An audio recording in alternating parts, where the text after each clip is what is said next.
ગુજરાતના નવા મંત્રીમંડળને લઈને એક મહત્વના સમાચાર મળી રહ્યા છે। આ વખતે મંત્રીમંડળ જમ્બો બની શકે છે અને કેટલાક નવા ચહેરાઓને તક આપવામાં આવી છે તો કેટલાક ચહેરાઓને ફરી રિપીટ પણ કરવામાં આવ્યા છે।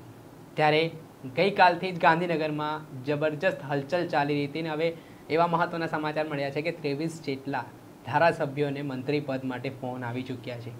કયા કયા ધારાસભ્યોને મંત્રીઓ માટે ફોન આવ્યા છે વિગતે વાત કરીએ। વૈષ્ણવજન તો તેને કહીએ જે પીડ પરાઈ જાનાને રે। નમસ્કાર દર્શક મિત્રો, નવજીવન ન્યૂઝમાં આપનું સ્વાગત છે। હું છું ફૈઝાન।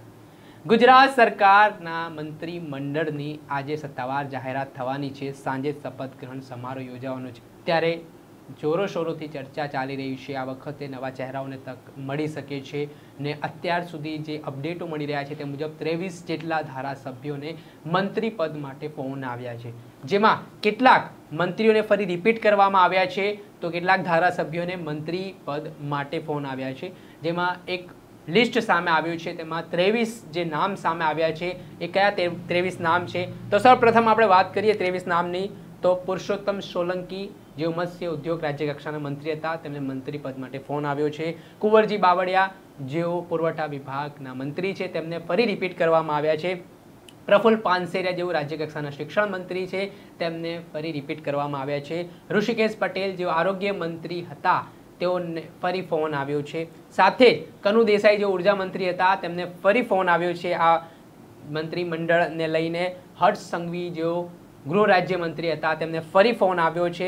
અર્જુન મોઢવાડિયા જે કોંગ્રેસમાં હતા અને કોંગ્રેસમાંથી ભારતીય જનતા પાર્ટીમાં જોડાયા અને ત્યારબાદ કોંગ્રેસના પૂર્વ ધારાસભ્ય હતા અને હવે ભાજપના ધારાસભ્ય છે અર્જુન મોઢવાડિયા, તેમને મંત્રી પદ માટે ફોન આવ્યો છે।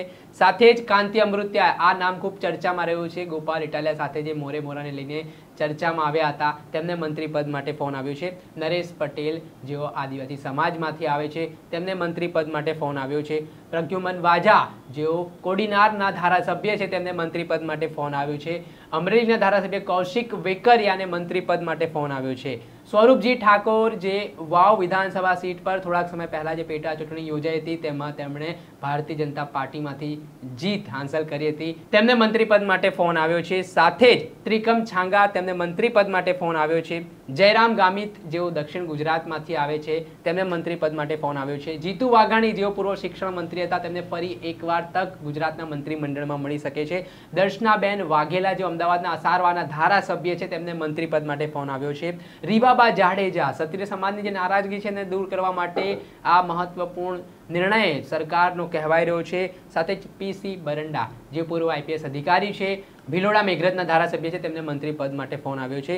ઈશ્વરસિંહ પટેલ, તેમને મંત્રી પદ માટે ફોન આવ્યો છે। રમેશ કટારા, તેમને મંત્રી પદ માટે ફોન આવ્યો છે। વડોદરાના ધારાસભ્ય મનીષા વકીલ, સાથે ઉત્તર ગુજરાતમાંથી આવતા પ્રવીણ માણી, તેમને મંત્રી પદ માટે ફોન આવ્યો છે અને પ્રદ્યુમન વાજા, તેમને મંત્રી પદ માટે ફોન આવ્યો છે। આજે 23 નામ છે ચર્ચામાં આવ્યા છે અને અત્યારે હજી આ મંત્રીમંડળ જમ્બો બની શકે છે। ઘણા બધા ફોન કરવાના હજી બાકી છે, પરંતુ આજે નવા મંત્રીમંડળોમાં કેટલાક નવા ચહેરાઓને તક આપવામાં આવી છે। હવે કોને શું ખાતું સોંપાય છે તેના પર સૌ કોઈની નજર છે। દર્શક મિત્રો, આવા જ વિડીયો જોવા માટે નવજીવન ન્યૂઝ જોતા રહો।